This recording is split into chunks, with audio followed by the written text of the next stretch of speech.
Yeah, so welcome everybody. So Drew, you are actually my first guest on the podcast.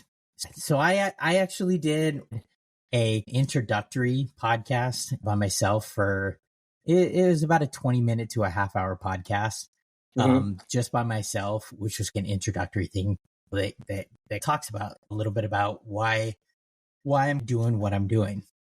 And basically what prompted me to do what I'm doing is, just a emotional and mental outlet. The for a lot of people that I've talked to that have gone through, tough times in the past, and a lot of them, they've gone through emotional and mental rough patches. Some of them went through it during COVID. Some of them went through it in their mid 20s and in their early 30s. Me, unfortunately, I went through it last year. So I'm fairly new to hiding in a corner and basically going through some of those days where it was like literally just one of those days where going through some of those days where it was like, hey, if I don't wake up tomorrow, like I really would not be disappointed. Right. Unfortunately for me, I'm in a position where I can't do that. I'm Right. married and I have 3 kids and Right. I am the primary breadwinner. Last year I did not work. I had a couple consulting gigs. I did get a job right towards the end of the year. But it was like, dude, for that full year, I mean, I was just like lost Yeah. and I didn't know what to do. And I'm looking at my kids and I'm just like, I tried different consulting things. I tried a cookie business. I tried different types of things. And it was just like failure after failure. And I have, or at the time last year, like I had 13 years of finance experience. I had the last corporate position I had before I started the cannabis company. I left a role as a senior finance manager. And then when I was doing the distribution company, I was the CFO for 6 years Wow. and doing all the finance stuff. So I had 13 years of high level finance experience. And I worded the resume so that nobody could really tell that I owned and ran a business. It looked like I had 13 Right. straight years of finance. Yeah. Nobody would call me back. Nobody would grant me interviews. And I was just like, am I not as good as I think I am? Am I broke? And life just broke me. And it was day after day after day. I just would wake up, Yeah. apply to 50 to 100 jobs. I would call recruiters and I would go on video games. And then I would pick my kids up and they would see me. And I was just like, my kids are seeing me. And then it like gets to your psyche and it's like, is this like, then what are my kids thinking of me? And it was just, I was broken and it just got to the point where, like I said, like there were just days where I would tell my wife, I'd be like, I don't know how I can make it through the day.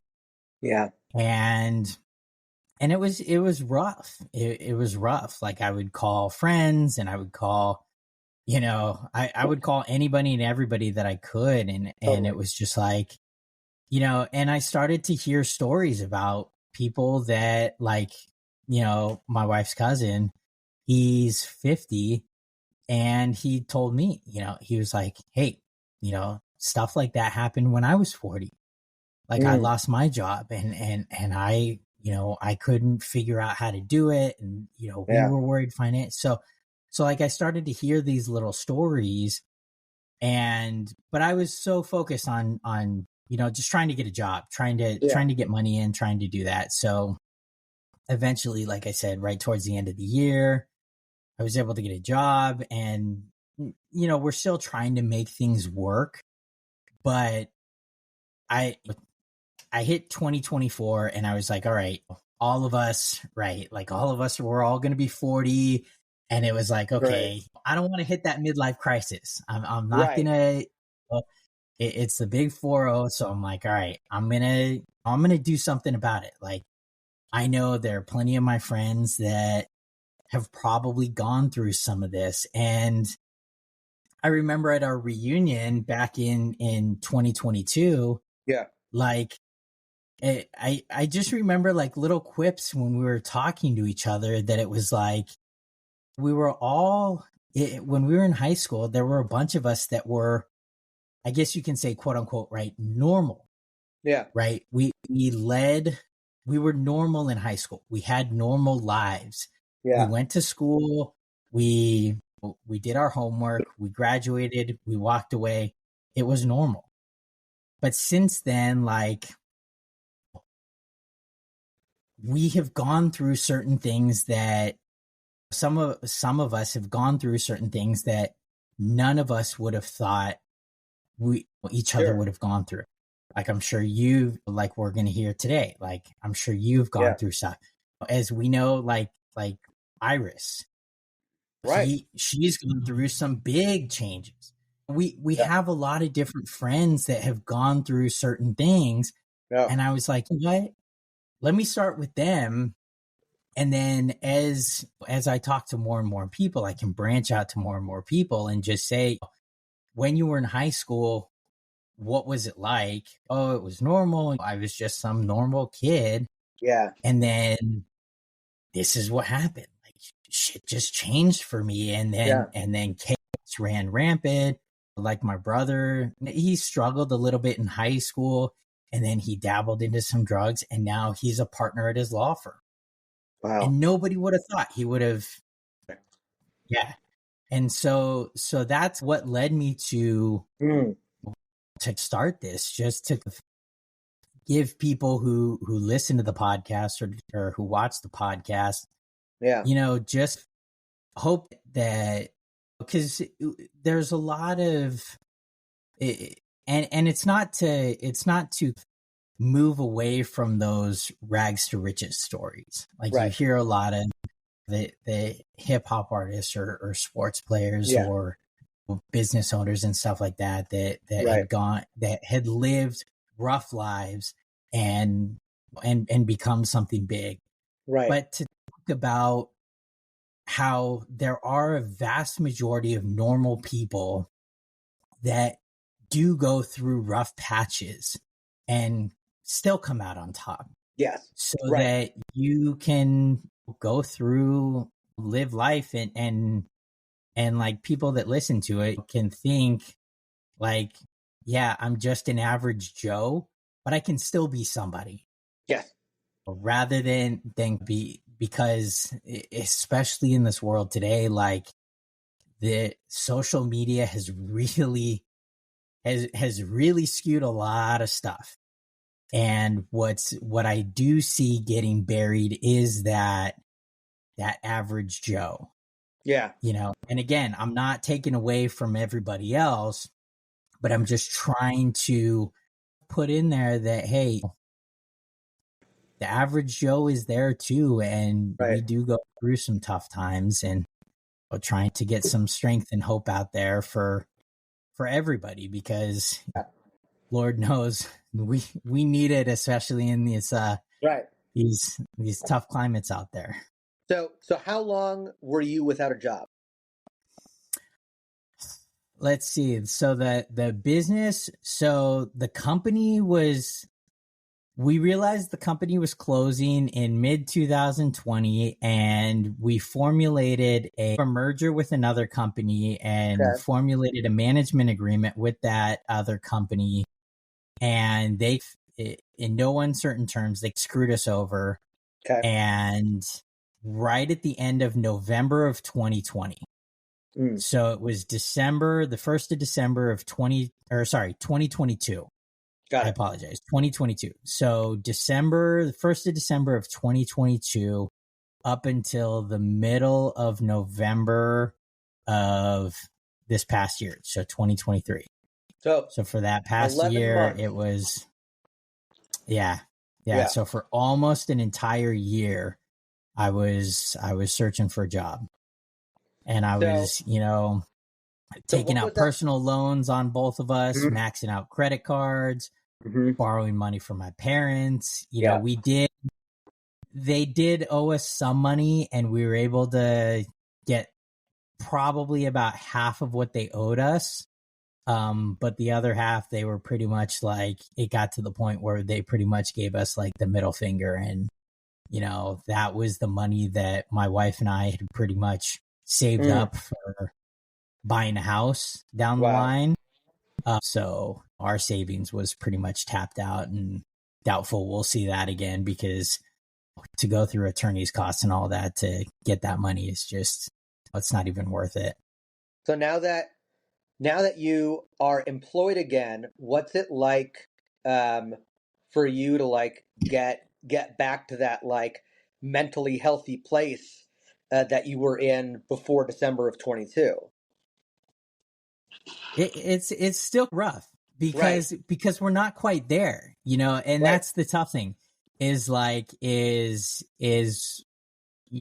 we it's managing where we are versus, or where we were versus where we are, Yeah. right? Where life has taken us. I mean, when we had, when we started, when I started the company, and, as we were going through certain things, right, things were going good. And so we're like, when we found out my wife was pregnant with our third, we were like, hey, no problem. Like, we can Right. afford it.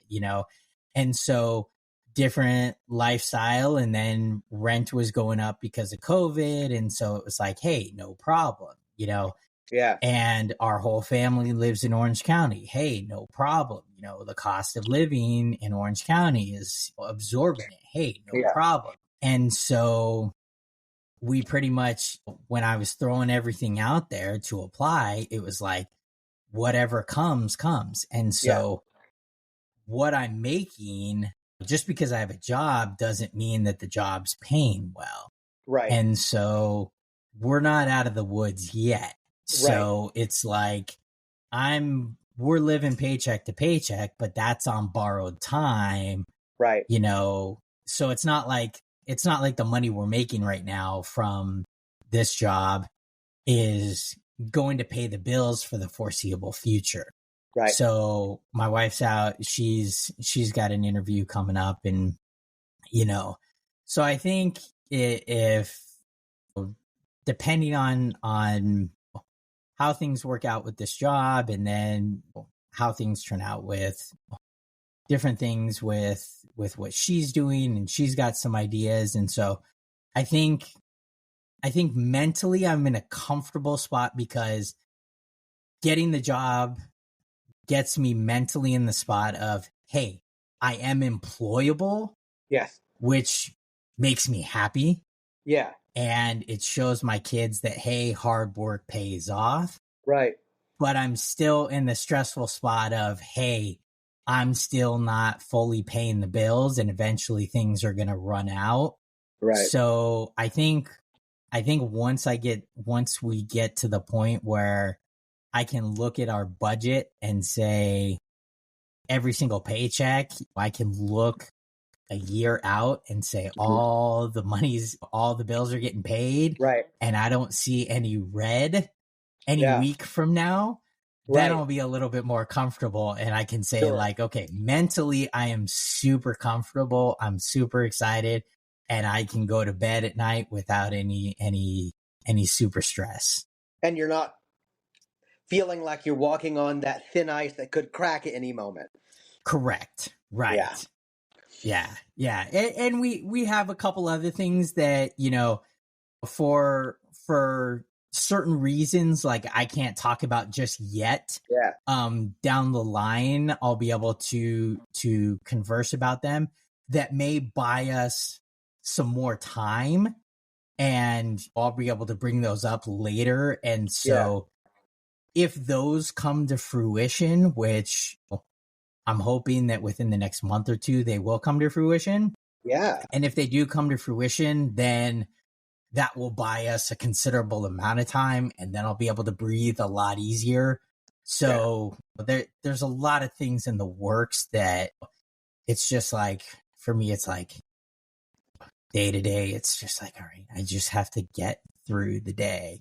But totally. I have a job, I'm going through the motions, and this is doing something like this is something I've always wanted to do because, I mean, the biggest thing is I wanted to do this and start this with friends from high school and friends from middle school, because the biggest thing is when I posted everything on Facebook, is those friends are the ones that remember who I was. Yeah, right. And through those 11 months, when I was curled up in a ball, when I was emotional, when I just would go to bed and just, it was like, thinking those thoughts, it was like, Right. that is not, that is not who I was. That is not, I was thinking about last night when I was like, okay, I'm talking with Drew, and I was like, dude, we've known each other for literally 27 years. I was Wow. thinking, hey, 27 years ago, we were sitting outside Miss King's English class, and Joe Van Such was doing the Don Quixote thing, falling off the chair. It was like, that is who I was. That is who Yeah, we right. were. We were laughing and having a good time. Yeah. And that is not who I was that year. Yeah. I remember that's why I wanted to have these, that's why I wanted to start these with those type of friends, because that allows me to have those type of conversations Yeah. again, reminisce about those times, because bringing those conversations back to the forefront, Yes. bringing those conversations back to the front of my mind will bring me back to who I was and bring that Right. personality back out, because I need that Brandon back to just hit the ground running, whether it be the job I have now, whether it be the podcast, whether it be anything Yeah. else I'm doing. I need to hit the ground running with my personality, Yes. because that is what allowed me to take the business that I started in 2018 with no experience in that industry and take it from $0 to a $2.5 million company and run with it off of that experience based on my personality and who I was. Yeah. I need to bring that back. And I Totally. lost that confidence over those 11 and a half months. And so this was like, okay, if I do that, I think this is like a good start to bring that person back. And so that's what made me really want to get started, especially with this group of friends. Oh, I'm so glad. I'm so glad, because the thing that when you're in a dark place like that, for a lot of us, the temptation is, um, I want to stay, like, I don't want to stay depressed, but I certainly don't want to reach out to anybody. I want to be alone. I want to be sad. I want to stay curled up in this ball. And the thing that makes you more depressed is being by yourself, not going outside, not talking to anybody. But when you're depressed, you don't have the Mhm. motivation to do the things that will remedy it. And it's this horrible catch-22 where your depression begets more depression, and you have to find some catalyst that breaks you out of it. Um, and Exactly. with with money, especially when you're talking about children that you have to support, it's so easy to tie your worth as a human being to how much money am I am I bringing in, and not even a like, oh, I'm only making 5 million and Joe across the street's making 10. It's, am I being a good enough husband, father? Am I doing what I should be doing? I'm not. I feel like a failure, and that can really just get you down and turn off your whole string of Christmas lights. Right? You unscrew this one bulb, and then um, everything else goes off, and you forget who you are, and so are able to screw that back in, and then after a while you start making money, you feel better about yourself as a father, better about yourself as a provider, and then you are reminded how much more worth you have that you've forgotten. And then all of that joy comes back when you're able to feel so secure. So it's really easy for someone else to tell you, like, while you're in the midst of a year-long depression, oh, just cheer up. But like, you would have done that if you could have. Like, good idea. Exactly. But like, I would have flipped that switch if I had it. Um, Yeah. there's always some catalyst that's got to be turned on to get us out of our patterns. So I fully understand. My like really, really depressed spans had to do with breakups. Always. I had two breakups, and they both resulted in like a year long depression where I was like, clearly, it took me X many years to find this person. Let's say I met someone in 2000. First girl was in 2003. So I was like, so I was, what, 25? I was like, it took me 25 years to find someone who would date me. It's going to be another 25 until I find somebody else. I was just so gutted and devastated. I felt alone, rejected. I wasn't good enough. And also, at that point, I think I was openly bisexual then, and then there was that thing of like, oh well, maybe being bi is like too gay for a to have a girlfriend. And I was like, so there's something broken with me, something wrong with me, and just uh, so defeated, so self-judgmental, um, and it was also oh God, you guys were all off at uni. And I hung around OCC for a couple of years. And so, like, literally, I was friendless because everyone else had gone off to college. Um, and they had all these new friends or taking all these new classes. Oh, wait, you were at OCC too, right? Yeah. Yeah. Right after we graduated, I was there for a couple years. Okay, so I was there, but all my theater friends had dispersed to the wind. And they're all in these BFA programs, and they're in New York, they're in Boston, and it's like it's everything that I wanted, but due to poor planning, I was not taking any theater classes, just gen eds, totally alone. Girlfriend just broke up with me. Like, it was not a surprise that at some point I was having suicidal ideations and thinking, how can I just end this? Because I don't think I want to do this anymore. I don't see a way this will ever get better. And that's when I was like, okay, I could do the asphyxiation in the car in the garage thing. I could take too many pills. Like, I was ready. And How long were you guys together? not long. We were only together for like a year. Um, and the fact of the matter is, a lot of the time that I was in the relationship, like, I wasn't really truly comfortable. But it was someone who loved me, and that made the big difference. It's like, oh my God, like someone Mhm. outside of myself will validate me because I sure am not validating myself. And that was the only validation that I had. And then it went away. And so I was so needy for outside validation that even if it was just like, hey, we're not working out, all I could interpret was, oh, she hates me. She thinks I'm not a man. She thinks, ba, ba, ba, ba, ba, ba, ba. Spiral, spiral, spiral. And there's nobody to turn to, and there's nothing to do. Um, so that lasts, what, '03 to '04. My GPA goes from being a 4.0 kid in high school to, by the time that I left OCC, at a 1.8 because Wow. my studies just fell through the floor. I had nothing creative to do, so I was not interested in school, and I had nothing to keep me happy. And so, like, I was in this like nihilistic standpoint of like, what's the point? Who cares?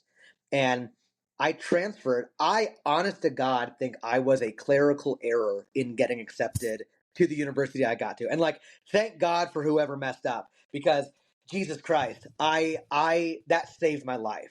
Um, I got into one of the the better public schools in the United States, SUNY Stony Brook. And once I got there, that was the catalyst. That was you getting a job. That was the depressed person who got broken up with meeting a new nice guy or whatever it is. I all of a sudden I'm around all these creative theater people, but it wasn't an instant fix. Like you were saying with your job, you're like, yeah, I have a Right. job, but I'm still missing a lot of myself that isn't back yet. And it took me about a year of being with people that I wanted to be with and enjoying the stuff that I wanted to enjoy until I got back to that place of being me. Um, and, I look at it now, and what I take away, we're like almost different people when you're 40 from when you're 20. You know what I mean? Oh, of Like your course. brain has evolved. I look at, I work so often with like, teenagers, and I see like, these girls being like, oh, that guy is so hot and so cute. And I'm like, that guy sucks. I'm like, he's a 19-year-old douchebag. Like the fact that girls are ever attracted to high school boys blows my mind. Like we are clueless and don't know what we're doing. And so like you just mature so much. Looking back, the thing that has kept me out of going back to those places, because I just had another breakup in 2022, and the thing that kept me from going back down was, hey, I got through that one, and life's pretty okay. Like life's pretty killer. Um, Hmm. I recovered. And being able to focus just on the things that I can control and knowing that 99.9% of the world is out of my control and I'm not going to fret about it.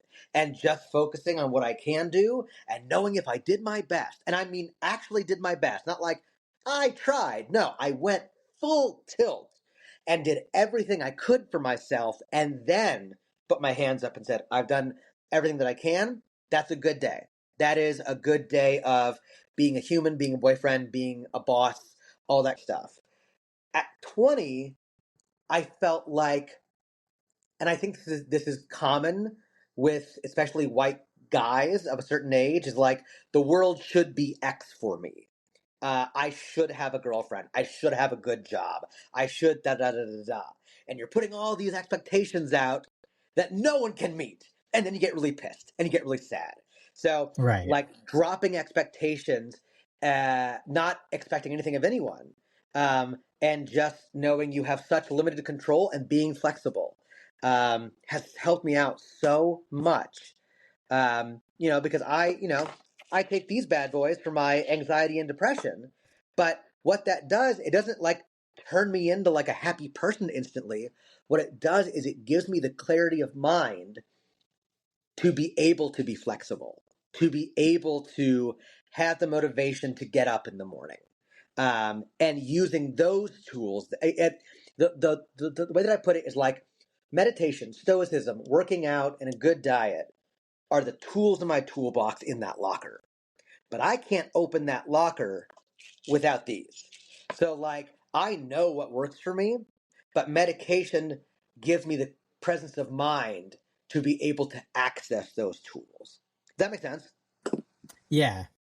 Well, Yeah. yeah, and it reminds me, and full disclosure, I mean, I've been sober, I've been alcohol sober Yeah. for since 2009. So Wow. yeah, so what, going on since March 9th of 2009. Was that like 13, So 14 years? yeah, almost 15 years. Wow. Now, lately, I've been since all that chaos went on, I'm a little Yeah. bit more Cali sober, but only because of the anxiety. The Yeah. anxiety from last year, I needed a little bit more Yes. assistance sleeping. So, Yeah. from a holistic standpoint, I just take cannabis at night to help me go to sleep. But I do. But but it's it. But like you talked about, when you talk about the control and the and the picking up the phone and the depression and Yeah. the outlets and everything, and not having that control. And that is what I had to, it took me a year, but that is eventually what I came around to is coming back to that understanding of, oh yeah, I'm applying to all these jobs, and yeah, I'm pissed about all this, and yeah, and eventually, like, because for months I was angry with the the guy that owned that company, Yes. and it got to the point where, like, even yesterday I was on the phone with my old business partner, because he and I still keep in touch, and he was like, I've been always wondering of looking up this guy and seeing if his business is still around. And I'm like, dude, I don't fucking care anymore. I'm like, I haven't looked up. I don't want to give him that power. Mm-hmm. And that's some of the stuff I learned when I was getting sober. And that's what these type of podcasts are. One of those outlets of picking up the phone. Yeah. Yes. When we were getting sober, it's one of those things. When you're in that dark place, you got to pick up the phone. And that's one of the things that I'm starting to do, is pick up that phone and Yeah. just say, like, hey, I'm sick and tired of being sick and tired. Yeah, It's right. just, it's one of those things. And like what you were talking about with your more recent breakup, Yeah. where you're like, look, I've been through this shit before. And it was like, and now you know how to handle it. Mm-hmm. And that was the thing, was I'd never been through something like that before. I mean, there had been times, even when my oldest, when he was younger, I was unemployed, and I had lost a job, and I had lost a job for a few months, but times were different back then. I mean, that was back in 2011, Mm. and times were different. I mean, cost of living was cheaper. Things were a heck of a lot different back then. Yes. And so the feeling was a lot different than Yes. now. And the way that I lost my job back then was different than having a business close down and being screwed over to the tune of $60,000. Yeah. Like, and having our life savings being taken away from us, and having no, like, the differences are completely different. So this was something I had never experienced. So I was just like, dude, this is complete chaos. Like, I have no idea what to do.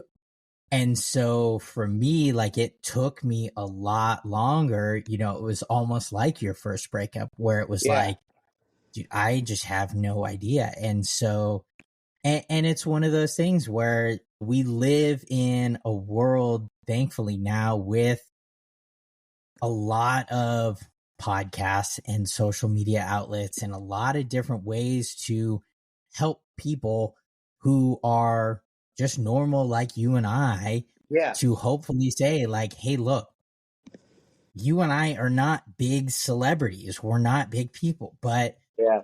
we are just as normal as probably 99% of the population out there, 99.9% of the population out Yeah. there, who have gone through a breakup or lost a small business, or have gone through some of these emotional situations, and they're rough patches, and you may need some sort of medication or some sort of, but it's okay. Yeah. It's okay to go through that shit. It's okay to take that. It's normal. Absolutely. You have all these different stigmas out there, and the celebrities or politicians Yeah. or Right. religious people are out there, like, peddling, like, well, if you take this, then there's something wrong with you. And it's Yeah. like, Right. no, there's nothing wrong with you, Totally. Right. because 99.9% of the population, there's a huge chunk of us that go through it and that do that. So So when you were in that depression, what kept you from reaching for alcohol? And were you ever tempted? um I really wasn't. What kept me from reaching for the alcohol was um continuity. I had gone through, like I said, I'm coming up on 15 years, Yeah. and by that time when everything really went down, I think by that time I had had about 13 and a half years, and I had gone to enough meetings, and I had enough Hmm. people in my Rolodex if I needed to reach out. And I had gone through the rooms of Alcoholics Anonymous, and Yeah. yeah, they're really big on anonymity, and a lot of them have issues with talking about going through the rooms and stuff like that. Yeah. But it's part of my life story, so Yeah. I'm open to talking about it. But I built enough mental and physical and emotional strength that it just never even crossed my mind. It was never something, you know, it was never something that that was like, hey, I need this. Like, Yeah. and it was also, first and foremost, it was always my kids. Yeah. They have never, all three of them have never seen me drink. I got sober about a year and a half before my oldest was born, and so none of them have ever seen me drink. And Yeah. the what it has allowed me to do is, um, I was always fortunate with even the business that I had, is I've been there for everything. I was there for the birth. I was there for the first roll. I was there for the Wow. first word. I was there for the first crawl. I was there for the first step. I was there for the first Wow. of everything for all three of my kids. And I remember vividly the first of everything for all three of my kids. Wow. I miss certain things that are school related, but Yeah. that's because the schools are now in positions where they don't have those certain things. Like, for example, today, my oldest got honor roll for middle school, but they don't have. It's not like back when we were younger where they have a big assembly where all the parents Right. go. And so I wasn't there, but it wasn't by choice. It was because Right. they didn't have an assembly for that. But I was the first to know about it. I Yeah. followed it religiously, and I told him, hey, you made honor roll. So it's like it's stuff like that Yeah. I'm very conscious of, that put me in the position. And even like I said, with the taking the cannabis at night and stuff like that, it's Yeah. like I don't take it until the evening, and it's when everybody's wound down, and it's the stuff like that. So even then, I'm very, I guess you can say, addictive conscious of it. Yeah. So I don't. It's never in excess. It's never, if I'm going out. It's never in that. I'm very focused on all of that stuff, because one of the tools that I learned through all the times that I went to meetings and all the times I went through all that stuff was, um, on the daily. And I even do this, consciously, day after day after day, as I always remember the shit that I did when I was out there drinking and partying and Yeah. doing all that different stuff. And I never want to do that. And I never want my kids to see me do stuff like Right. that. And because of that reason, that's always number one in my life. Yeah. And because it's number one in my life, I'm like, hey, that's a non starter. No matter how Wow. bad shit would get, Yeah. no matter how bad stuff life is, Yeah. it's never, for me, it will never get bad enough that I would allow my kids to see me that way. Yeah. And so that doesn't even cross my mind. Wow. Wow. So if if you could look at Brandon 6 months ago when you were in like the depths of this, is there anything that looking back now you would offer words to Brandon from 6 months ago? It'd probably be the hang in there. I mean, Right. it's one of those things. That's the frustrating thing about depression and going through something. I mean, like through breakups and stuff like that. And it's tough because like one of the things I hated about like going through and learning how to deal with sobriety and staying through that, you learn little cliches and stuff like that. And the Right. biggest one is like, this too shall pass. And I'm like, I hate that fucking saying. But it's a true saying. It's really This true. too shall pass, and it sucks. It's a shitty saying, and it sucks, and it sucks, and it sucks. But it's true, and it's the same thing monetarily, right? Like I talked about with the certain things that could potentially help us. I have to wait a couple days before TurboTax has filled out the certain things so I can fill some things out and then get it Yeah. through. And I'm like, I'm anxious because I want them to finish the stuff today, but it's like, I Yeah. can't. And it's just like, it's frustrating. You just have to go through it, and eventually the universe will turn itself around. And it's one of those things that in life, and I started like probably about 4 or 5 months ago on TikTok. I started following this guy Gary V, I love and Gary V. and it's really trippy. Like I had seen little things about him, Yeah. and then one of the things that really made me want to follow him was he was doing a speech, and he was taking some questions, and he took questions from this guy that was like, had to have been like, he had to have been like 55, 56 years old. Wow. And he stood up and he asked this question, and he said, I'm in my mid 50s. I just lost my job. I can't get anybody to hire me, but I've always wanted to do, and I can't remember what it was, but he said, I've always wanted to do this. And so he's like, Gary was like, well, do it. Yeah. And he's like, but I'm 55 years old. And he's like, so what? You still have a good 30 years left. If you Yeah. live based on the average years, you still have a good 30 years left. Go do it. Spend your last 30 years doing something you love. Yeah. And I was like, oh, he's right. You're never too old. Oh my And God. It's it so was funny just like, because it was when trippy to think about that.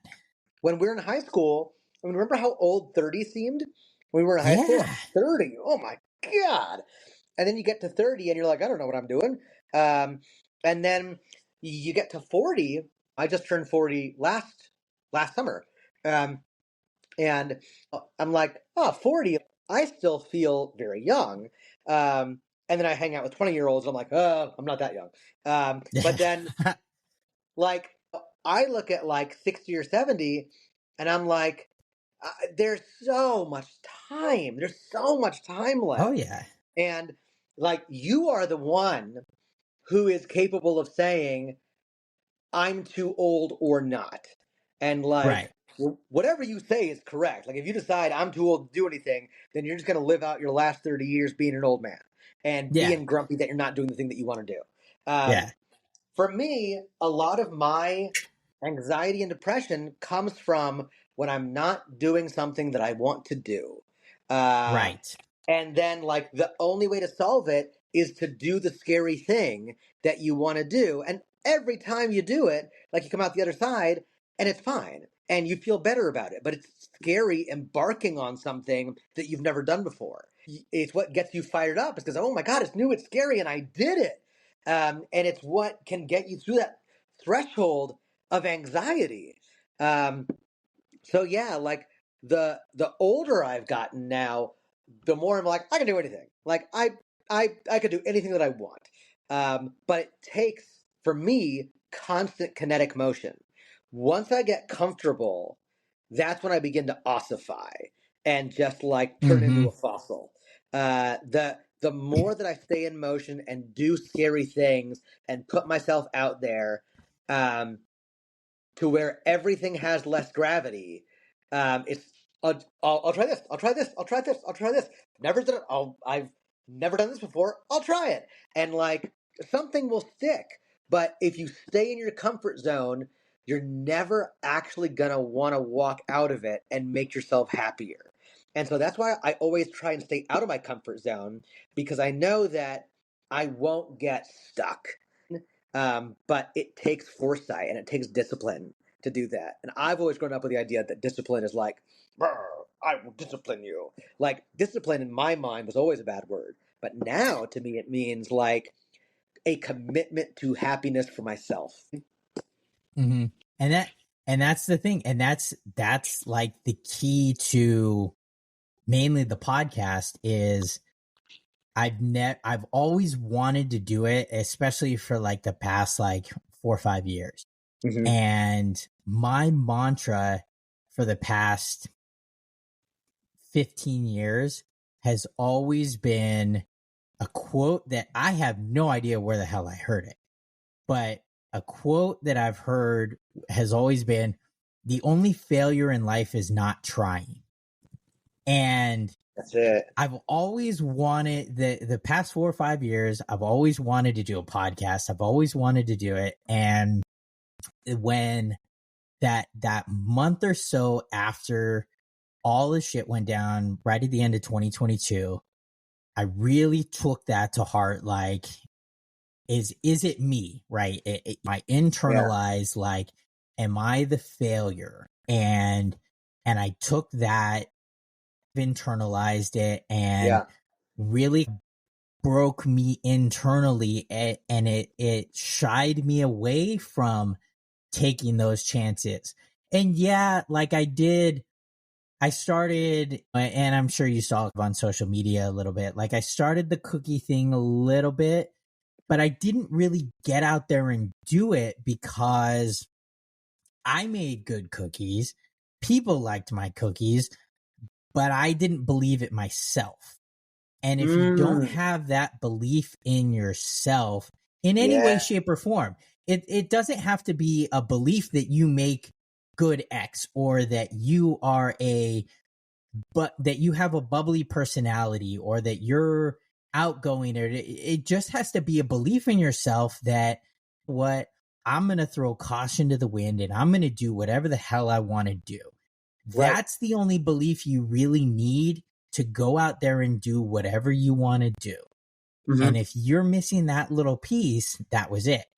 And that was that piece that I shied away from. Yeah. And it was right in the 1st of January that I was like, belief or not, like I'm getting older and I don't want to be 50 and look back and be like, dude, 10 years ago, I wanted to do this and I never Right. did it. Mm-hmm. And so I want to do that because we don't know, like this world is changing, which Yeah. brings me to a question for you. When you're, when you talk to your students, when you're doing, the Yeah. college auditions and stuff like that, and you're talking to friends and family and your students about that type of mantra, what do you think, how do you kind of really kind of push them to take that, take that to heart, knowing how scary the world is, this country, forget the Yeah. world, how Yeah. scary this country could be a year from now, Yeah. and, prep them for, hey, do stuff now because a year from now, Right. this country could be completely different. I will say with a lot of Gen Z, they are just like already despondent. Um, they are already like the world's on fire, so who cares? I feel like because they have nothing to lose, they're a little bit more confident. They are like, there's no risk of the world getting blown up. The world got blown up, so like whatever. Like they already don't have anything at stake because they're like, I will never be able to buy a house. I don't think I want kids because it's just too impossible. I don't think I'll ever find a job. So like, let's just go like have fun. And so like, there's a certain amount of confidence. Like, who's going to stop me? What's the worst that can happen? This, because like I'm already living in this. Anything else is up. So That's for an me, interesting take. yeah. So like a lot of our Gen Z is like, well, I can only go up from here. That's an interesting take. Have are any of them, because I know a lot of them, because you deal with um a lot of the Gen Z that are trying to move into the acting Yeah, world. right. Are any of them involved with the political or religious landscape as well, or is it more just, hey, I just want to do more acting? Yeah, a lot of them are involved politically and religiously, and the ones who are involved politically, um, I am very I admire their civic engagement, but I also see them working so hard to change stuff and getting mad about stuff that they can't change. And I'm like, I don't want you to get burnt out, um, because it's like watching cable news 24/7. Like you're just gonna walk away angry, um, Like we used and to do. so right, right. And so like some of the more politically charged ones do get rah, so fired up that the world isn't as they think it should be. Um, the religious kids, um, it depends on their political leanings. Like if they're politically leaning right, they're like, oh, the world's pretty great. Like I go to church, I'm saved, yada yada, it's great. And the political leaning left religious kids are like, why aren't we following God's will about being good to each other? This sucks. So they're a little bit more like outraged again that the world isn't as they think it should be. Um, and one of the big things I started doing for myself about 2 years ago was I only limit to myself about 10 minutes a day of looking at the news because it's just information that you get of here's something that you can't change. And here's why you should be outraged about it. And then I, I was carrying, these feelings like rah rah rah. So like I can get my day's news in 5 minutes and like cool, I'm informed. And now I won't read any more else about it because I'll just be mad about it. And it's Yeah. taking my focus and my ability to impact what I can away from me. And it's diverting my attention. Yeah. Yeah. I mean, for me, it's pretty much the same. I'm really big into the sports news. I'll do the Yeah. sports news all day long. Political, I really try and, I mean, my wife, she'll have it on in the room. Yeah. On a consistent basis. She tunes out, which is interesting. Like she'll have it on for hours on end, and I'll pick up little bits and pieces and ask her about it, and she'll be, I haven't been paying attention, which is good for me because that means that, hey, I don't have to have a debate or anything. Yeah. But it's same for me. I remember there was a good 4 or 5 years where it was just, yeah, I mean, you and me both, and I Yeah. think like there was a group of us that it was just, it Yeah. was so crazy that it burnt me out, and Yes. I was done. So it's the same. I think I'm a little bit more than about 10 minutes. I think I might be about a half hour a day, Yeah. but it's not to the tune. I mean, like you said, Yeah. it's not to the tune of listening with an intent of doing something about it. Yeah. It's just like an informative. oh, hey, what is going on today? Yeah. Or who did that? Oh, okay, great. Click, turn it off, turn it to something Yeah. else. You know, I've even had to if be it's something. mindful of everything that I intake now. And Mhm. like I don't eat 10 cinnamon rolls because I know I'll feel like shit afterward. But I didn't Right. make the same connection that like if I watch the world on fire for 4 hours a day, I'm going to feel bad. I didn't make that connection.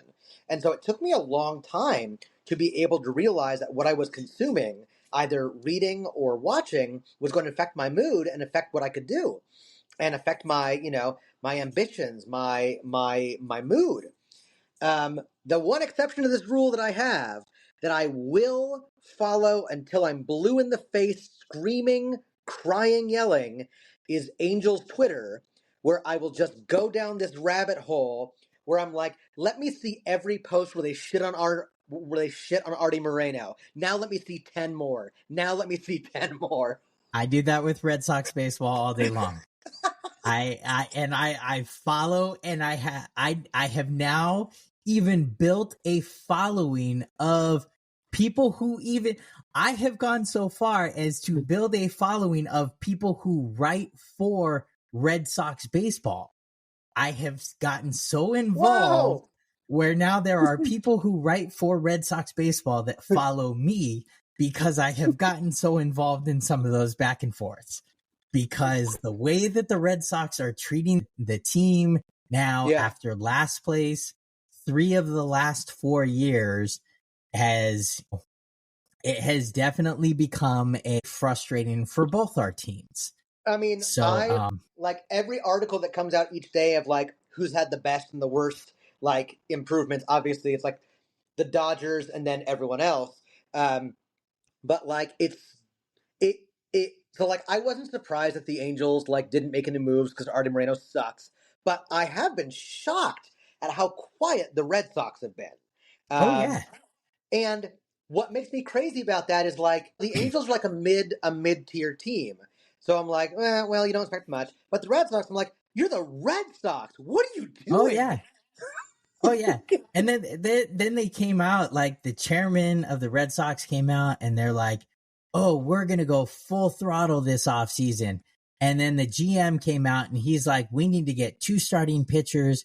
We need to get a right-handed power bat, and we need to get like something else." And then all of a sudden there's like nothing left, and we're like, "Hey, what happened to the full throttle comment?" And he's like, "Oh, I meant full throttle in like we're going to be dedicated to figuring out how we're going to improve this team."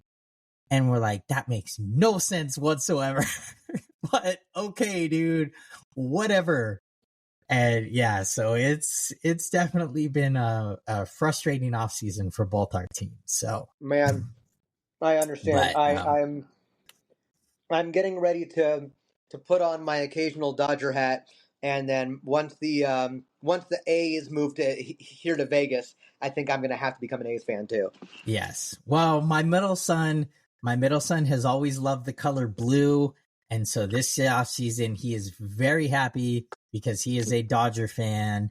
And so he is super happy.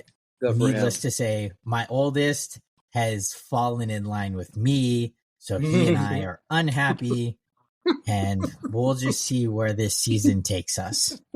We'll just watch old videos of Johnny Damon, Ted Williams. Yes, I do have the what is that? The ESPN 30 for 30 4 days in October where we came Yes, back and beat the Yankees in down from like 2004. zero to 3 games, right? Yes, I do have that as a favorite on Hulu, so I do watch that over and over.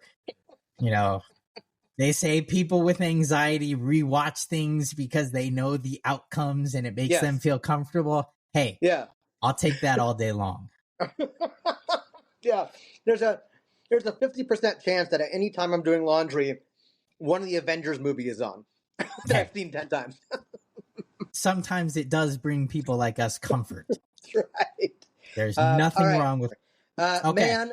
I love talking with you again about this, and I likewise. I think it's so good what you're doing, and it's so beneficial for folks to hear, like you said, about the average folks who are going through this that aren't talked about enough, and what they can do during and after getting out of a tough place and being in a tough place. So, like, kudos to you for doing this. I think you're doing the world a favor. Likewise. And thank you for being on. And Awesome. all righty. Hi, man. Take care. Cool, dude. Appreciate Okay. it. Bye. All right. We'll talk to you soon.